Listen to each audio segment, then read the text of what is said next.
Bueno, pues continuamos en estas primeras jornadas solidarias de parapsicología. Lo hemos hecho pues empezando con Juanjo Sánchez Oro y ahora lo hacemos con Ana María Vázquez Ois. Bueno, Ana María es una auténtica fenómeno. Yo la he visto en varias... bueno, no sé si fantasma o no, yo en este caso utilizo lo de la adivinación para saber sin haber visto la ponencia, que va a estar muy bien. Bueno, pues Ana María Vázquez Ois tiene un amplio currículum.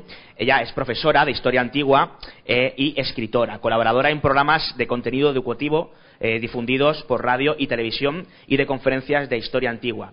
Estudió en la Universidad Complutense de Madrid antes de convertirse en profesora titular de Historia Antigua en el Departamento de Prehistoria e Historia Antigua de la UNED, de la Universidad a Distancia. Especialista en religión y magia en el mundo antiguo, acumula infinidad de artículos en revistas académicas nacionales e internacionales, varios libros de divulgación histórica, manuales universitarios y ensayos de investigación. También varias novelas históricas. Entre sus trabajos más recientes y controvertidos destacan Las golondrinas de Tartesos, editado por Editorial Almuzara, donde cuestiona los orígenes históricos de la escritura, situándolos en el sur peninsular, y bueno, pues algunas monografías relativas al contenido de su charla en estas jornadas pueden ser Diccionario de Magia en el Mundo Antiguo, editado por Alderabán, escrito además en coautoría con Óscar Muñoz Martín, o Arcana Mágica de la UNED. Así que bueno, quiero pedir un fortísimo aplauso para Ana María Vázquez Ois.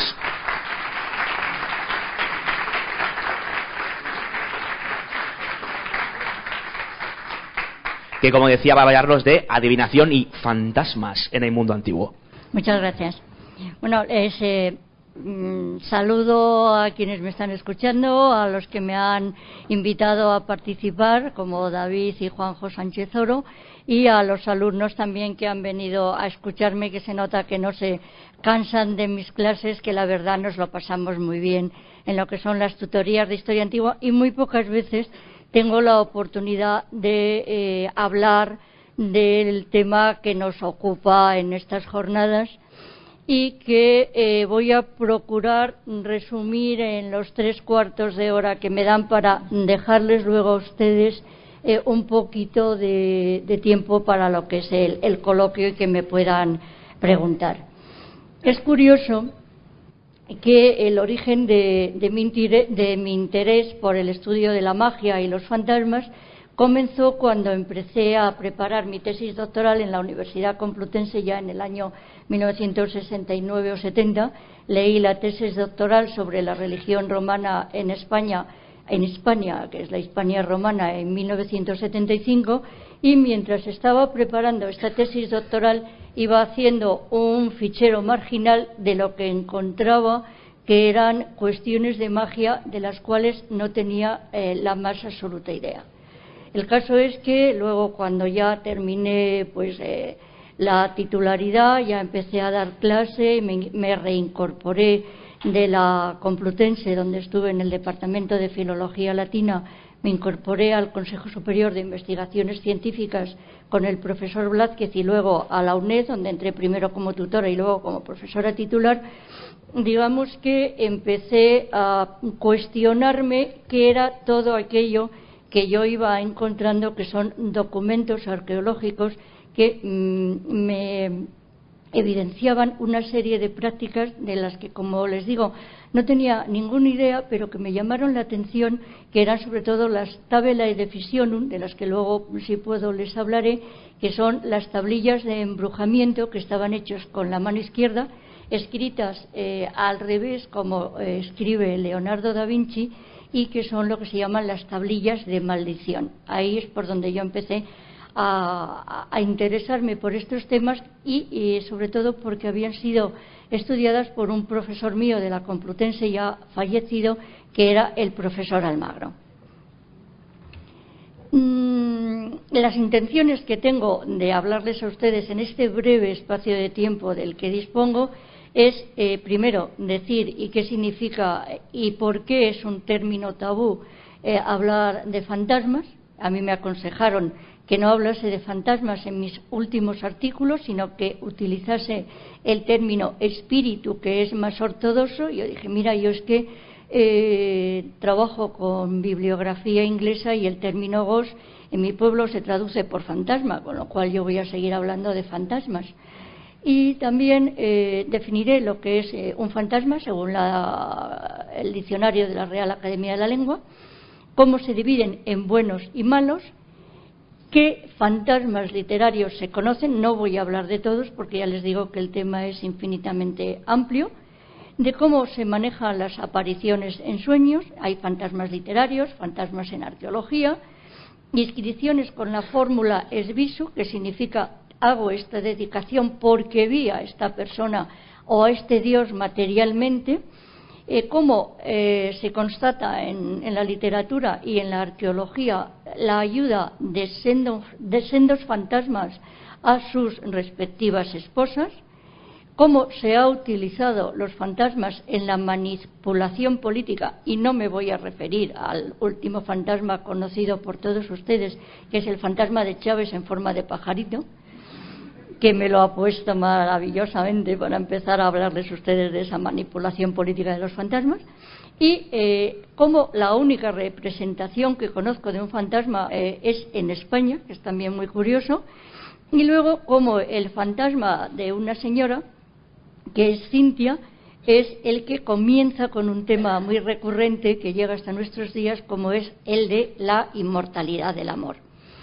Con lo cual vamos a empezar con qué dice la Real Academia de la Lengua, que es un fantasma. Ven ustedes que hay 8 acepciones. La una es imagen de un objeto que queda impresa en la fantasía. La segunda, que es una visión quimérica como la que se da en sueños o en las figuraciones de la imaginación. La tercera es la imagen de una persona muerta, que según algunos se aparece a los vivos. Y luego ya las 4, que no merece la pena ni comentarlas, que es espantajo o persona disfrazada que sale de noche para asustar a la gente, la persona envanecida y presuntuosa, por eso decía yo, no quiero ser considerada una fantasma, y la amenaza de un riesgo inminente o temor de que sobrevenga ese riesgo, es decir, el fantasma de la sequía, obviamente este año no nos amenaza, y aquello que es inexistente o falso, por ejemplo, un pueblo fantasma o una ventana fantasma, y finalmente una población no habitada o pueblo fantasma. A mí me llama mucho la atención al estudiar los fantasmas en el mundo antiguo, en el folclore y en las culturas antiguas, que se entiende por fantasma los espíritus o en realidades esas almas descarnadas que se manifiestan entre los vivos de una forma perceptible y toman una apariencia visible, como decía Juanjo antes magníficamente en lo que es la España del siglo XX, produciendo sonidos u olores o desplazando objetos. Es decir, esto ya lo conocemos desde las primeras manifestaciones de nuestra cultura entre los primitivos sumerios. Pero lo curioso es que yo hablo de realidades. Para mí, cuando una fuente antigua me habla de un fantasma, me habla como una realidad, y entonces para mí, y luego que me disculpen esta forma de entenderlos, para mí el fantasma es una cosa totalmente real, como era para las personas que hablaban de ellos. Es decir, yo constato lo que dicen estas personas, y si a mí un personaje del mundo antiguo me dice este fantasma lo vi, pues yo tengo que constatar que esta persona lo vio. Ahora, ¿qué es lo que vio? Eso es lo que corresponde a analizar a los especialistas, pero desde luego no a mí. Los fantasmas, repito, son buenos o malos según produzcan efectos positivos o negativos, y en realidad, por ejemplo, en el mundo griego se llamaba aoroi o muertos prematuros, biozanazoi, que son los muertos de forma violenta o personas que morían antes de que se cumpliese el tiempo que tenían atribuido por el destino para morir. Es decir, un niño, teóricamente se entiende que tiene que llegar a la edad adulta. Cuando muere de niño se convierte en un aoros, y cuando una mujer da luz, muere de parto, se convierte en un aoros. Una persona ajusticiada es también lo que llama la bibliografía francesa un mort malfaisant, es decir, un muerto malhechor, un muerto malo. Los magos antiguos, las brujas, los hechiceros, entienden que esos muertos resentidos permanecen en la tumba donde está su cadáver o están sus cenizas, porque hay dos formas de enterramiento, es la incineración o la inhumación. Permanecen, por ejemplo, un niño que tenía que morir a los 50 años según su destino, muere a los 10 años, pues el mago, el brujo o la bruja tienen 30 años para aprovecharse de ese espíritu resentido que permanece en la tumba para utilizarlo para hacer maldades. Y por hecho, muchas de las tablas de decisión, las tablillas de embrujamiento, se encuentran en las tumbas porque se meten en esas sepulturas que se han utilizado para enterrar a una persona que ha muerto antes del tiempo que estaba previsto que muriese. Es decir, que si entendemos que esos muertos resentidos es una energía, vamos a entenderlos como si fuera una pila para materializarlos, se entiende que la hechicera o el brujo tiene 30 años de resentimiento o X, porque claro, tú nunca sabes cuando vas a hacer un conjuro o utilizar a estos muertos, estas pilas, no sabes qué tiempo de duración tiene, y es muy curioso que se han encontrado tablillas de embrujamiento en manos de difuntos inhumados que las tienen en la mano, es decir,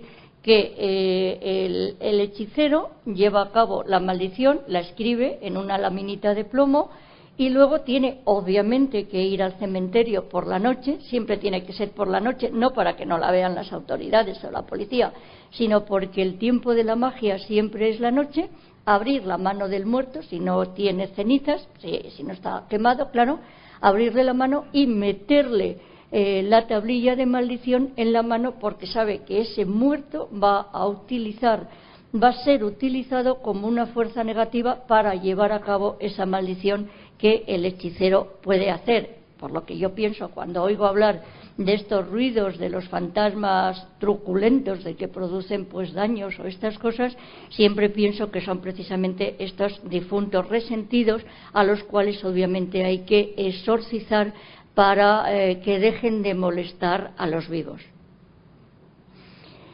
¿Cómo se llamaban entre los romanos estos fantasmas resentidos? Pues son los lémures o las larvas, y se entendía que los manes, hay dos clases de fantasmas, los buenos serán los manes, que son los espíritus de los antepasados, yo los llamo entre comillas los abuelitos, cada uno tiene el fantasma de su abuelito en casa.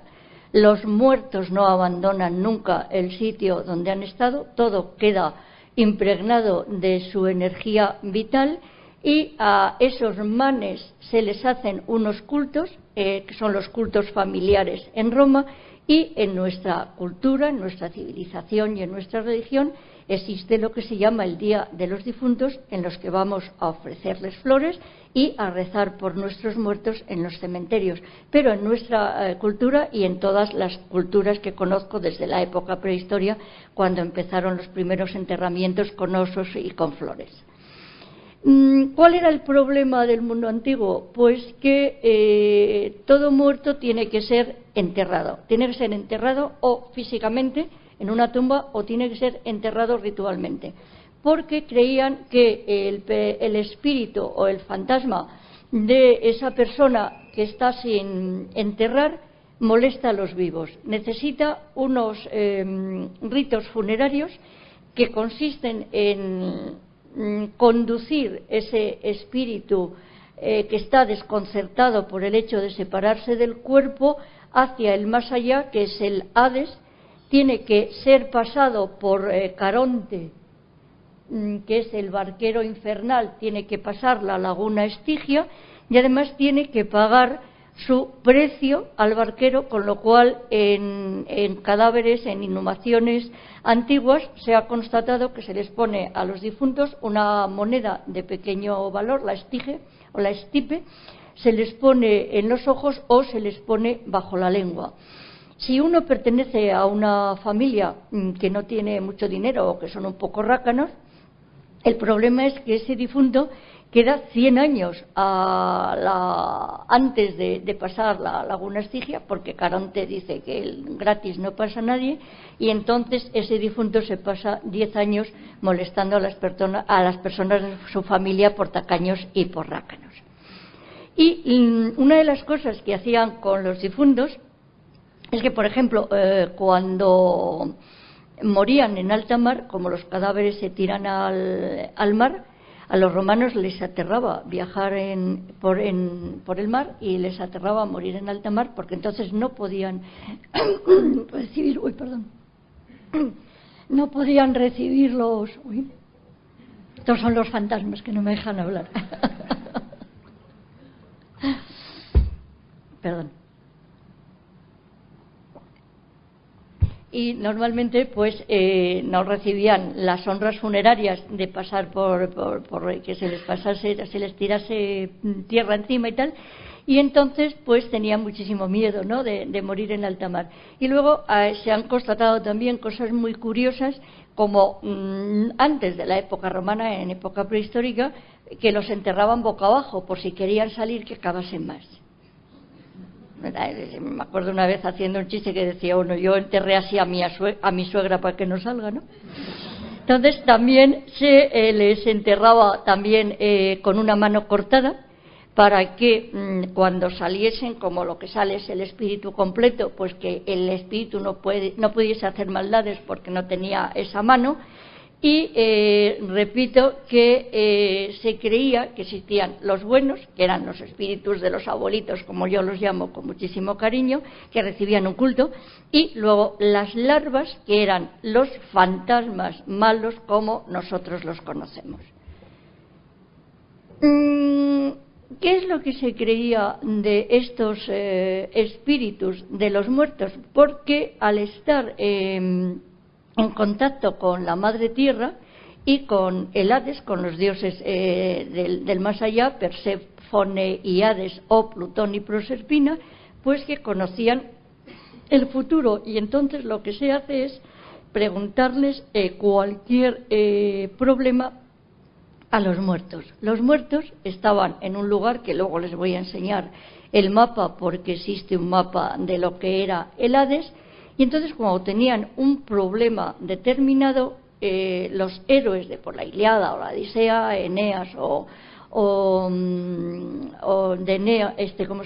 Odiseo y Eneas, acudían a consultar a los muertos en una forma que era: primero tenían que hacer un rito para que esas divinidades del infierno les permitiese a esos muertos salir. Es decir, los muertos las almas de los muertos, los fantasmas, estaban descarnados y necesitaban la sangre para conseguir fuerza, y entonces había que hacerles un sacrificio. Generalmente se hacía un sacrificio de un perro negro, se hacía un hoyo, y se creía que los muertos salían de su lugar de permanencia, bebían esa sangre y al revitalizarse pues podían ponerse en contacto con el héroe que los consultaba y revelarles el futuro que les pedían.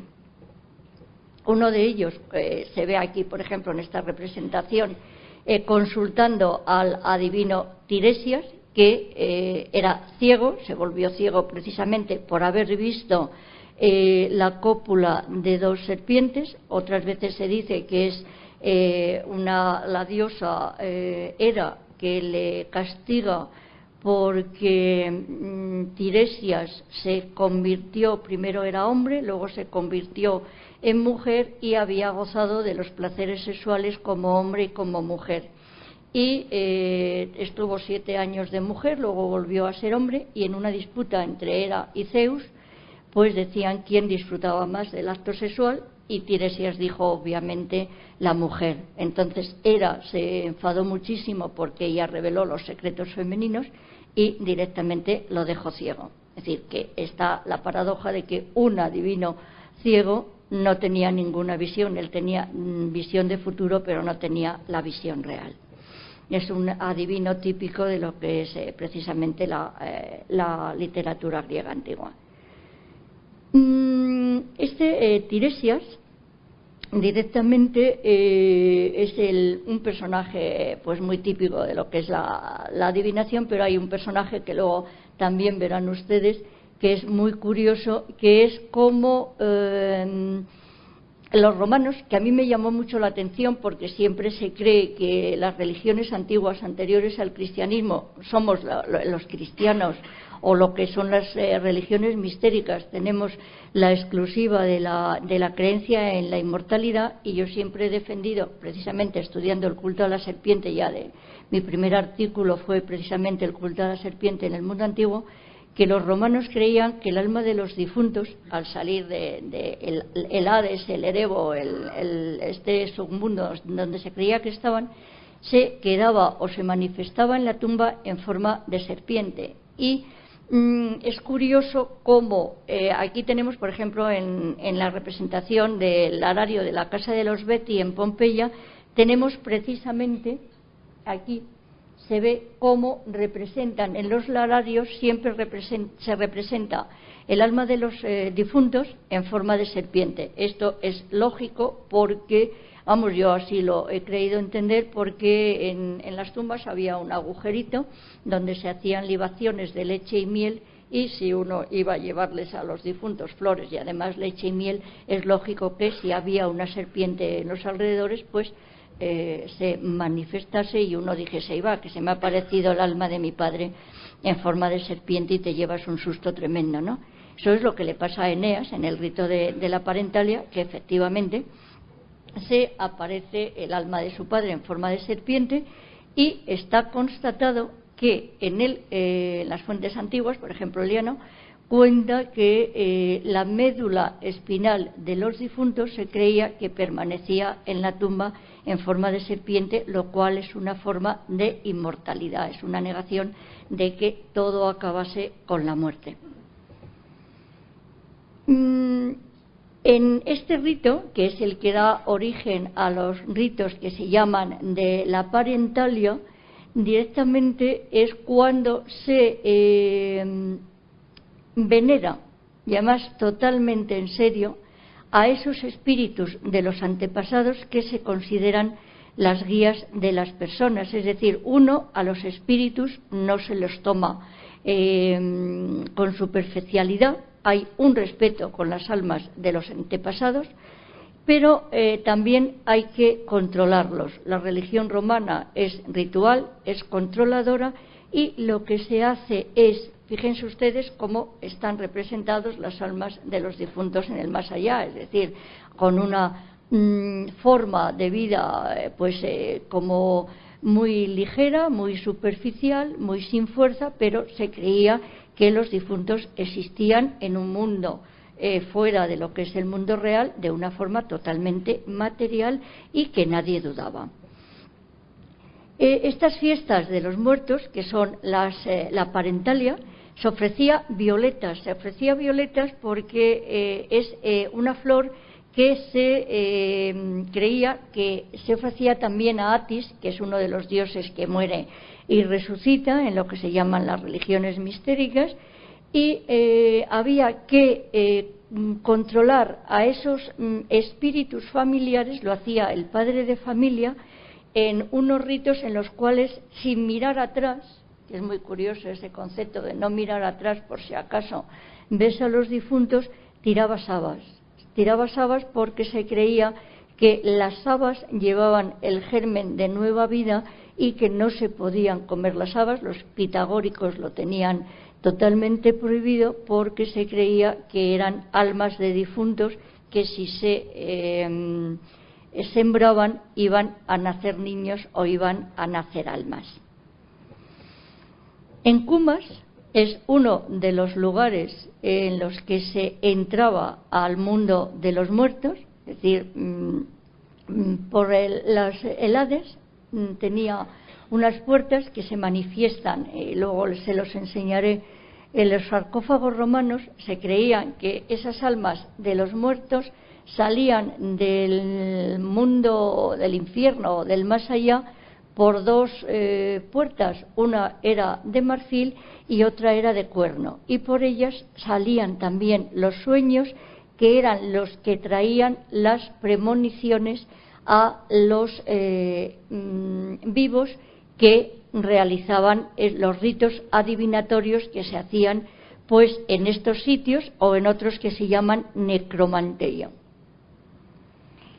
El necromanteion de Éfira es un sitio fascinante. Se ha excavado hace pues hacia 1950 o 1960, se conocía por las citas, y lo que tienen ustedes es una cripta subterránea, y lo que están viendo aquí es unas bóvedas que pertenecen al siglo VI-VII antes de Cristo, y esto es sangre de animales sacrificados totalmente solidificada. Es decir, los que estaban haciendo al excavar el necromanteion de Éfira es excavar y sacar sangre de animales sacrificados. Encima estaba sacralizado, se había construido una iglesia, y lo que se al echar mano de las fuentes y pensar, bueno, pues ya que dicen que aquí hay un necromanteion, vamos a excavar, escribió Dakaris Sotirios y encontraron esta entrada al mundo de los muertos, que pone los pelos de punta, porque, claro, la entrada a ese mundo de lo desconocido, pero no solamente la entrada de los vivos al mundo de los muertos, sino que es la entrada de los muertos al mundo de la salida de los muertos al mundo de los vivos, y siempre tienen que ser unos fantasmas controlados de alguna forma para que no te hagan alguna perrería, porque suelen tener, como estos, ser bailones o tener bastante buen humor y meter algún susto que otro.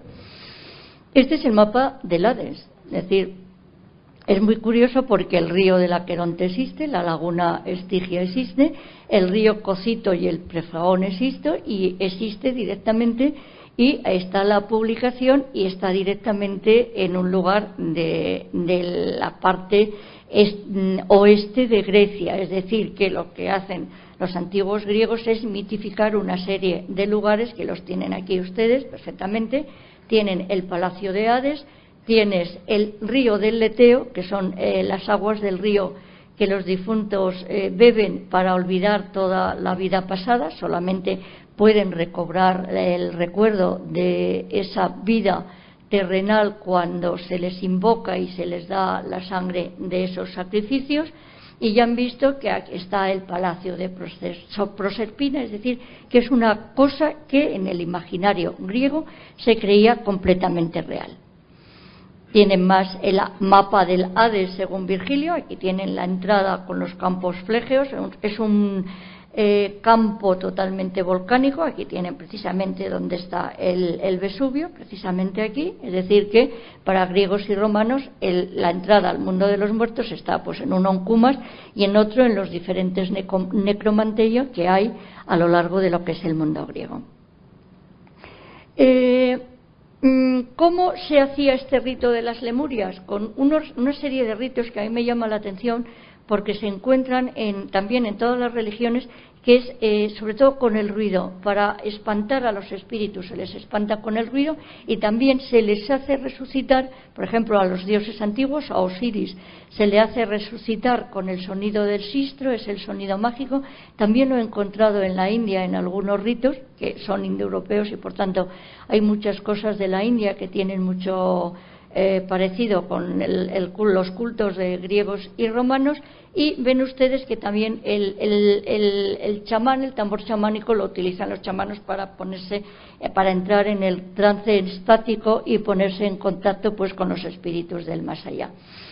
Voy a seguir pasando de los lémures y las lemurias porque es algo que me fascina, y vemos cómo esta fiesta de los muertos, que es el Samaín entre los celtas, se sigue Imboló, que es la fiesta de los difuntos. Está, por ejemplo, la Santa Compañía gallega, es decir, que no hay por qué desechar esa creencia en los difuntos, y que en un momento determinado esos espíritus de los antepasados salen a acompañarnos y hay que hacer los ritos que son la transposición cristiana, sería el aplacar a esos espíritus de los muertos, pues con las ofrendas, como para decirles no os olvidamos, pero por favor dejarnos un poquito quietos, y por eso hay que aplacarlos o enterrarlos de una manera digna. ¿Cómo salen los espíritus de los muertos? Por unas puertas que a veces aparecen, como veremos en los sarcófagos que les enseñaré luego, pero lo que a mí me extraña y lo que me parece muy curioso es que estos fantasmas no son propios de la civilización clásica grecorromana, sino que ya los encontramos entre los sumerios, en la primera civilización que conocemos, y les invito a que vayan a ver la exposición de los romanos que está en la Caixa, porque es fabulosa la exposición de los sumerios, y se hablaba ya, por ejemplo, hacia el 2700 antes de Cristo, se habla en el poema de Gilgamesh del fantasma de Enkidu que se aparece al héroe mítico Gilgamesh. Es decir, que se constata la existencia de estos fantasmas en el principio de la civilización sumeria, que es la civilización más antigua que conocemos. Aquí tienen más fantasmas, más serpientes en las tumbas, y como llama la atención que se suelen aparecer en sueños. Uno puede tener un sueño espontáneo o puede tener un sueño inducido, que se solía hacer en los santuarios, sobre todo en el santuario de Esculapio. Y hay una cosa muy curiosa, por eso me he traído, y a tenor de lo que hablaba Juanjo de los fenómenos de las casas encantadas, este es un fantasma con cadenas pegando saltos, que ya no es propio de nuestra civilización ni es un invento moderno, sino que ya se habla de un fantasma de una casa encantada, y que se había presentado un fantasma con cadenas, no un fantasma con sábana, que no lo he encontrado en las fuentes antiguas, pero que Plinio el Joven sí habla de que en Atenas había una casa espaciosa, y que en esa casa se escuchó un estrépito de cadenas y que apareció un anciano consumido por la flacura, es decir, una persona muy, muy delgada y con signos de podredumbre, que tenía un cabello erizado, que tenía la barba larga y que llevaba grilletes en los pies. Entonces, el problema es que causaba el temor, era un clásico fantasma, pues como los que ha hablado Juanjo Sánchez Oro, y que el precio de la casa bajó, nadie la quería comprar. Entonces llegó a Tenedoro y dijo: uy, pues qué bien, qué barbaridad, cómo se pasa el tiempo, voy corriendo, ¿no? El caso es que era un muerto mal enterrado, llegaron, lo enterraron bien, el fantasma se fue, pero lo más divertido fue que a Tenedoro no le hizo ni caso, y el fantasma se enfadó y dijo: oye, que me hagas caso, que es que estoy mal enterrado y entiérrame, ¿no? Bueno, el caso es que más o menos este sería un hippie moderno con esa pinta de señor enfadado, ¿no? Y estas son las famosas tabelae de las que les he hablado, que son las tablillas de maldición que se ponen en las tumbas. También habla Luciano de Samosata y habla de esos fantasmas, de que los controlaban y de que los utilizaban, y que Plauto también hablan, es decir, que aparecen desde los sumerios a lo que son las fuentes griegas y latinas, se hablan de fantasmas como cosas bastante reales, y esta será la moneda de las que les estaba hablando bastantes, que a veces se ha hablado de que es un amuleto y otras veces que es la moneda para pagar a Caronte. Y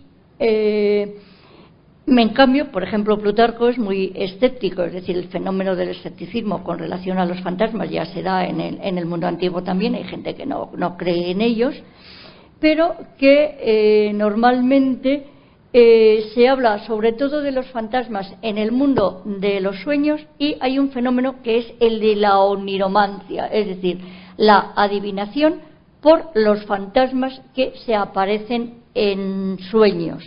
Y, desde luego, se busca la curación por los sueños, es decir, en los santuarios del dios Asclepio, que es el dios de la medicina, se induce al sueño posiblemente con drogas. Los enfermos dormían en estos sanatorios y el dios o las serpientes se les aparecían en sueños, les daban una fórmula o les decían ciertas palabras que luego los sacerdotes interpretaban y los enfermos encontraban la curación. Era un hecho real que el dios les curaba en sueños, o por lo menos les daba la fórmula para sanar. Y tenemos también, por ejemplo, Plutarco, que cuenta el fantasma de una señora que se aparecía barriendo y que fue un fantasma premonitorio porque a los pocos días, pues el niño de la casa se cayó desde el tejado y se murió, es decir, que era un fantasma que anunciaba la muerte del pequeño. El fantasma de Samuel, que se aparece a Saúl, es algo muy conocido en la Biblia. Es la necromancia, es nuevamente hablar de lo que es la llamada a los espíritus de las muertas para que resuelvan ciertos problemas. Y, por ejemplo, el fantasma de Augusto, que fue, se dice, envenenado por Livia, o el de Tiberio, que también pudo ser asesinado porque era un pesado y a nadie le aguantaba, pues que aparecen en las leyendas romanas. Y luego el caso que me interesa que conozcan, por si no me da tiempo a contarles más, que es primero el de una viuda, que es la diosa Dido de Cartago, cuyo marido fue asesinado y se le apareció en sueños para decirle, vete que lo tienes muy mal, ahí tenemos muchos enemigos, y le reveló dónde estaba un tesoro. Con lo cual, en los orígenes de la existencia o de la fundación de Cartago, que es la gran enemiga de Roma, tenemos la aparición del fantasma de Siqueo, que es el rey, el marido de Dido, y luego tenemos esta lápida, que si alguna vez van al Museo de Santander, les recomiendo que se vayan. Yo no sabía que estaba expuesta, me he pasado muchos años buscándola y finalmente la encontré y está expuesta en el Museo de Santander, y es el único fantasma que yo reconozco que está representado. Obviamente no está representado con sábana, es un señor desnudo con un gran falo, con lo cual yo he interpretado que es un fantasma apotropaico. Ya saben ustedes que los antiguos utilizan el amuleto en forma de falo, que es el fascinum, y que posiblemente se haya puesto para controlar al fantasma. Y lo que llama, este es el objeto de uno de mis últimos artículos, y llama la atención porque Sitonia lo que dice es que directamente Noeria, que es la difunta, la mujer, Neoria Vita, que es la que hace la dedicación al marido, hace la dedicación porque le vio con sus propios ojos, es decir, que lo que ya no sabes es si le vio soñando o le vio porque el fantasma desnudo del marido se le apareció y le resolvió un problema que podía ser un problema que la mujer no dice a qué problema se refiere en esta inscripción que está en el Museo de Santander. Y luego tenemos, a propósito de Maduro y Chávez, que ahora se ha aparecido teóricamente en forma de pajarito, me encontré con la utilización del fantasma de una reina asiria precisamente para nombrar rey a su hijo, que es el famoso Asurbanipal. Era un rey intelectual, era experto adivinador, era experto también en artes magias, y parece ser que la abuela, que era Nakia Zacutu, quería que heredase el trono del rey Asarjadón su nieto Asurbanipal. Para ello, pues utilizó la influencia que tenía una reina que se llamaba, no me acuerdo cómo se llama ahora, Esarramat, efectivamente, pero muere la reina.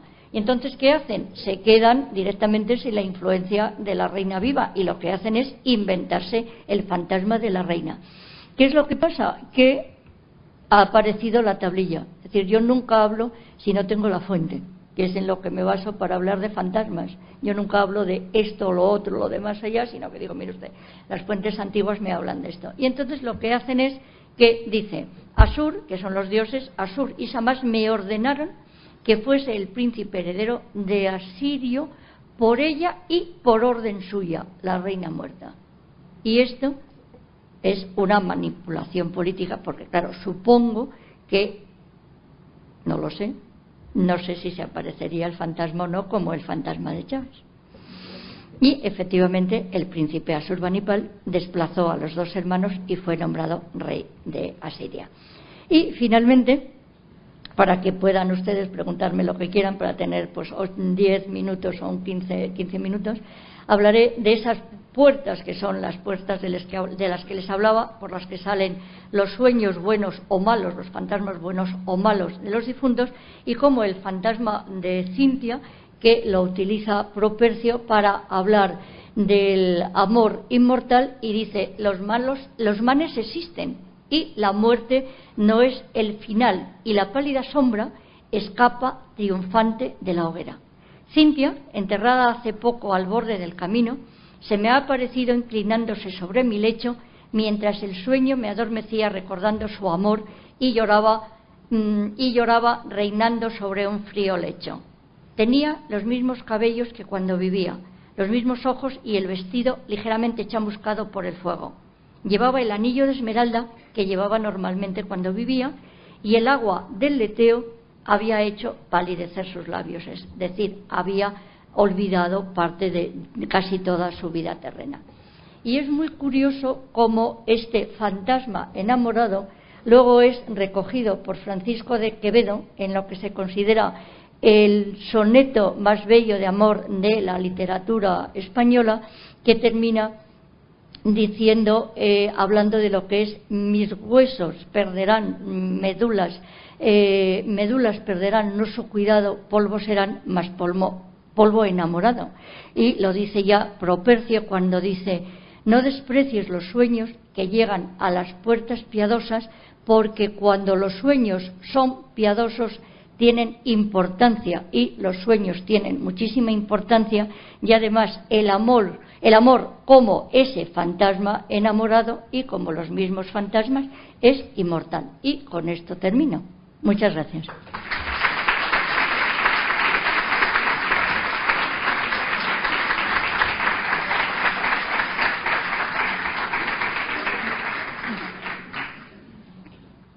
Bueno, pues Ana María Vázquez Zois, ¿qué? ¿Me equivocaba o no en mis dotes adivinatorias cuando decía que iba a ser una gran ponencia? ¿A que no? Bueno, termino con fantasmas, que es muy divertido. A mí es que es un tema que me encanta. Bueno, pues ¿hay alguna pregunta? Espero que muchas. Bueno, Ana, felicidades por la charla, por el contenido y por la forma de exponerlo. Te quería preguntar, porque claro, observo un contraste entre lo que he estado yo mirando antes del siglo XX, la manera en la que se relacionan con lo sobrenatural, en los fantasmas, los ruidos, que siempre provoca una situación de descontrol, y lo que hay en el mundo antiguo, que es un poco todo lo contrario, es decir, está perfectamente encauzado, me da esa impresión, tienen como vías de comunicación, hay rituales. ¿Es esto cierto? Es decir, no hay tanto pánico, ¿no? De los fantasmas como encontramos un poco en la España contemporánea. No, por eso te digo que le quise dar a esto el nombre de un mundo muy real, ¿no? Es decir, un fantasma es una cosa total y absolutamente normal. Entonces tienes que acostumbrarte a tener fantasmas en tu vida cotidiana, ¿no? Pero es que a mí lo que me llama la atención es, hablando un poco también de lo que tú decías, de que parece ser que el mundo de los espíritus está capitalizado porque son las creencias religiosas y lo que son, es decir, yo no puedo hablar del fantasma santo, pero sí puedo hablar del Espíritu Santo. Una vez que me preguntó alguien, oye, ¿y tú crees en fantasmas? Digo, ¿y tú crees en Dios? Pues yo en Dios no lo veo, y a veces creo, a veces no. Eso ya forma parte de lo que es mis creencias personales, ¿no? Pero ¿por qué hablamos de ángeles y no hablamos de espíritus de los muertos que se manifiestan? Es que es lo mismo, son las lamastu o son los espíritus de la vegetación. Es una cosa que para el mundo antiguo era una cosa tan normal como la vida misma, y ponían a los muertos de la familia, pues los tenían allí. Yo tengo el altar de los manes familiares yo lo tengo en mi casa. Yo paso y saludo a mi padre, a mi madre, a mi hermano con una naturalidad total y absoluta, y no tenemos por qué tenerlos miedo si, digamos, son muertos buenos. El problema es cuando uno tiene pues un problema de conciencia y encuentras que ese fantasma pues te tira del pelo, o se producen los fenómenos raros que serían los fantasmas no controlados o los fantasmas mal enterrados, digamos, ¿no? Por eso me llamaba la atención cuando les contaba a ustedes que les enterraban con una mano cortada para que no les hagan perrerías, ¿no? Pero el fantasma es una cosa totalmente real, igual que son los ángeles. A mí, si un ángel es un espíritu, ¿por qué porras no voy a decir yo que es un fantasma? Bueno, un ángel, es que no lo puedo entender. Por eso repito que es que para mí lo que se habla en las fuentes antiguas, una cosa que se ve en sueños a un familiar y que tú te acuerdas de ese familiar, dices, ¿y si se me ha presentado y yo lo he visto en un ensueño? Pues la verdad es que no lo sé. Estoy aquí para que especialistas me lo expliquen. Hola, buenos días. Mira, quería hacerte una pregunta, porque siempre que hablan, tanto en las fuentes antiguas como quizás de las modernas, no sé si por la perspectiva que tenemos actual, cuando se habla de magos, brujos, chamanes, siempre se les da un aspecto negativo, encargados de hacer maldiciones, pero no se habla de esa función de mediación que tenían con el mundo espiritual, y por tanto también la labor positiva que tenían, porque eran los que mediaban, los que trataban precisamente con esas entidades que posiblemente estaban disconformes por el tratamiento que se les había dado en vida. Y haciendo una analogía con el medio actual, si nosotros ahora estudiáramos las fuentes que podemos tener de información, lo único que vemos es que el mundo es un desastre, porque no vemos nada más que noticias negativas, no vemos todas las positivas. Quizás en el mundo antiguo también los escritos no estaban sesgados solo por lo que pudiera ser negativo. Vamos a ver, yo por lo que sé, la religión romana era total y absolutamente un rito, y era controlar, es decir, era totalmente lo que se llama magia, un rito. El matrimonio es un rito y es un acto de magia. Lo que pasa es que se ha tendido, creo y pienso y supongo, que no lo sé, que a llamar magia todo lo negativo, como tú dices, y a la magia positiva se le llama religión.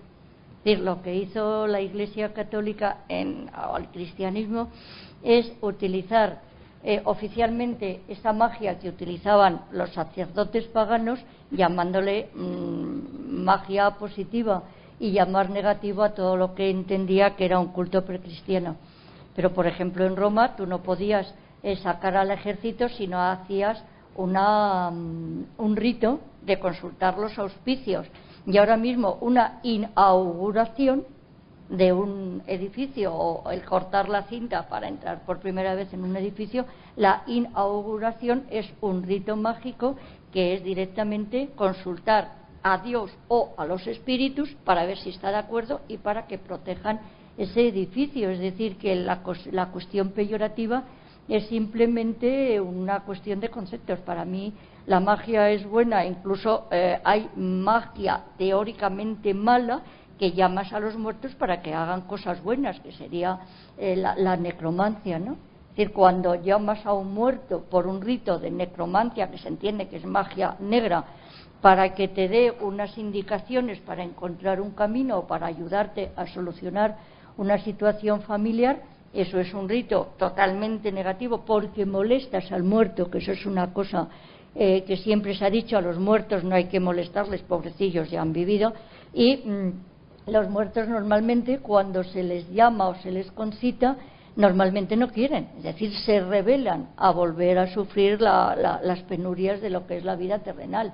Y por eso los magos tienen que obligarles. Por eso se habla de magia mala, pero vamos, el vudú directamente es la magia a distancia, y es utilizar a esos difuntos resentidos que lo que quieren es pasar la laguna Estigia, conseguir el olvido y dejar de tener esa existencia terrenal, que al fin y al cabo es una faena, porque tenemos dolores, somos viejos, en fin.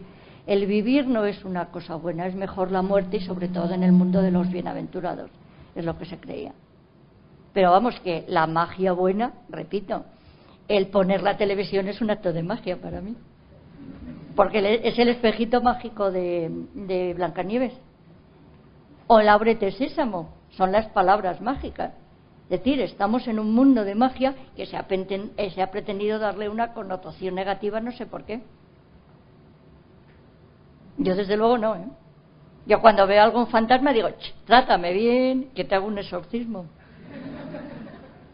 ¿No se os ha caído alguna vez una cosa y dice, uy, están los fantasmas de revueltos hoy? El que no me dejaba hablar antes, ¿no? ¿Alguna pregunta más? Sí. Estamos hablando de creencias generales en todas las sociedades antiguas, en toda la sociedad, quiero decir, todas las clases sociales, o existían diferencias entre la clase más culta, más formada en filosofía, en saberes clásicos, y las clases más populares, o existía diferencia entre las creencias que había en la ciudad y los habitantes del pagus, del campo. No, vamos a ver, el culto a los espíritus de los antepasados era de pueblo, de ciudad, de gente ilustrada y de gente que no tiene creencias, es que es connatural. Vamos a ver, el rito del matrimonio, se casan los ricos, los pobres, los medianos, los listos y los tontos, y es un rito, no tiene nada que ver, es decir, se ha intentado peyorizar y darle esa connotación negativa y decir que eso era la superstición de clases con poca cultura. Yo creo que la muestra de lo que estamos aquí, profesores de universidad, que hablamos de estos temas, es que no son cosas que no podamos creer en ellas o en esa utilización personas que tenemos una cierta cultura. No son cosas que sean cosas de pueblo simplemente. Lo que pasa es que yo creo que a lo mejor en los pueblos pues la gente está más en contacto con esos fenómenos de la naturaleza, y yo recuerdo de las historias de difuntos, de muertos, de adivinaciones y de aparecidos que se encontraban pues hace 60 años cuando no teníamos televisión, ¿no? Y se hablaba, pues, pero vamos, en los pueblos que yo conozco de la provincia de Cuenca, de los aparecidos, pero perfectamente cualquiera iba el camino del cementerio la noche de difuntos, yo no. Pa' por sí, como decía Juanjo. Hola, buenos días. Hola. Mire, quisiera preguntarle sobre si sabe algo acerca del gigante Balikligol. ¿De? El gigante Balikligol, que fue encontrado en Göbekli Tepe, que no lo conoce. Es un santuario religioso, santuario que fue encontrado en Turquía y que lo datan del... el de Göbekli Tepe. Sí, quizá lo he nombrado mal, Göbekli Tepe, sí, claro. Disculpe. Sí sé algo de qué. Y sí, acerca del gigante Balikligol, que dicen que es la estatua más antigua, que la datan de 10.000 años antes de nuestra era. No sé si... No, yo conozco de nombrar. Göbekli Tepe, conozco las excavaciones, pero muy poquito. Y conozco una serie, pero de gigantes, si es que me da lo mismo. Gigante era Balikligol. Oye, te puedo hablar de los cultos prehistóricos, todos los que quieras y más, pero que para mí no me sorprende nada, porque siempre llego a la conclusión de que ignoramos el 99% de lo que pasaba en el mundo antiguo. A mí el día que aparezca un gigante y que haya 14 razas, o que por fin aparezcan los extraterrestres, pues dices, pues vale.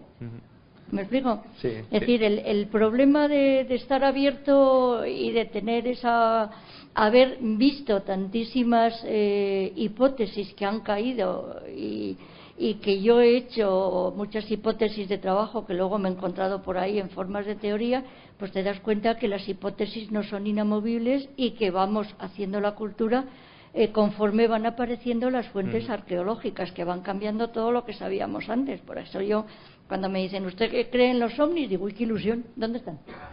Ya han aparecido, ya han venido, ojalá, ¿no? Pero mientras no aparezcan, pues claro, no creo en ello, ¿no? Como tampoco creo que aparezca Superman o que exista el Quijote. Y otro apunte, ¿por qué no se nombra la protohistoria Göbekli Tepe y si se nombra Catalpuyuk o Jarmo? Vamos a ver, no es que se nombre o no se nombre. Como civilización Vamos a ver, sumeria. el problema es que primero se excava, luego se publica, luego se lleva a congresos, luego se admite o no, y luego al cabo de 20 o 30 años pasa a los manuales y al cabo de otros 30 o 40 llega a los aficionados. Entonces, de Göbekli Tepe, que tendrá como mucho 10 o 12 años, pues le falta 40 años para que se estudie y se incorpore y se cambie todo. Tenga usted en cuenta que usted está hablando con una revolucionaria en estos momentos que me he cargado los orígenes de la escritura. Un día de estos me queman. Pues espero que no, porque no llegue todavía a ese quemado, ¿no? Pero la investigación va muy por delante de lo que llega pues a Internet o a cualquier manual. Muchas gracias. Ha sido un placer conocerla. Gracias, igualmente. Primero las mujeres. Hola, yo quería preguntar para usted personalmente qué significa un fantasma, una acumulación de energía, algo de una dimensión paralela, o es simplemente nuestro juego de la mente para poder afrontar la realidad. No tengo ni idea. Yo lo que le traigo es directamente lo que dice la Real Academia Española. Es decir, hay 8 acepciones de fantasma. Que no tengo ni idea. Repito, es decir, para mí un fantasma es una cosa con cadenas que se aparece. Pero, hablando totalmente en serio, siempre, cuando yo he hecho los cursos de magia y religión en el mundo antiguo, siempre me refugio en las fuentes para quitarme el embolado de tener que contestar. He llevado a profesores de mecánica cuántica y siempre me dicen, uy, todo lo que dices tú, yo tengo cosas muchísimas más de ciencia ficción de todo lo que tú dices, ¿no? Luego he colaborado con médicos, como vamos a hacer mañana, y se dice que hay otras realidades. Es decir, la existencia de mundos intermedios puede existir, pues muy bien, pero repito, yo nunca he visto ninguna. Entonces, sí me gustaría, yo creo que puede haber esas cosas intermedias a lo que llamamos fantasmas, que te mueven las cosas, que te tiran las cosas, que hay fenómenos, pero si el fenómeno está, algo existe. Pero yo la verdad que no he tenido, siempre lo he dicho, la suerte de haber conocido nada para podérselo contar. Ya quisiera yo haber visto un extraterrestre o haber visto un fenómeno posterior o haber visto un fantasma, pero es que no he visto ninguno. El día que lo conozca, no se preocupen ustedes que lo veo. Lo único que he tenido es en Petra unos fotos que me sacaron, he estado en el santuario varias veces y dije sacarme diapositivas, y entonces yo siempre que voy a un santuario antiguo, por sí, yo siempre hago una libación porque creo en que ha habido una energía que es el sufrimiento, la creencia de las personas que se ha acumulado, y si Einstein me parece que es el de lo de la energía ni se crea ni se destruye, pues sigue existiendo, cualquier sufrimiento, cualquier creencia, cualquier energía sigue existiendo, ¿no? Entonces hice unas pruebas dije yo voy a hacer una libación, hacerme la foto, y entonces en las diapositivas hay una seriación y se ve detrás de mí una columna de luz que alguien las publicó y me dijo, no, el texto lo escribo yo, no digas que he visto un fantasma. Hay algo, ¿qué hay? Afú, que diría un clásico, ¿no?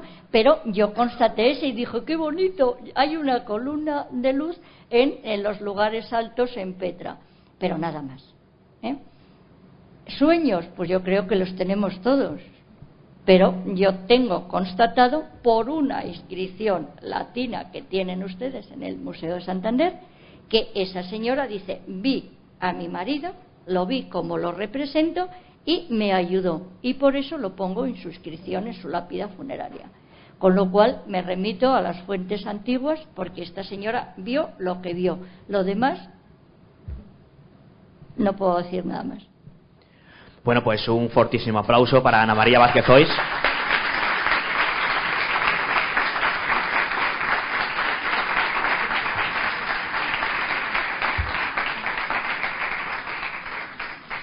Bueno, yo creo que realmente interesante, ¿no?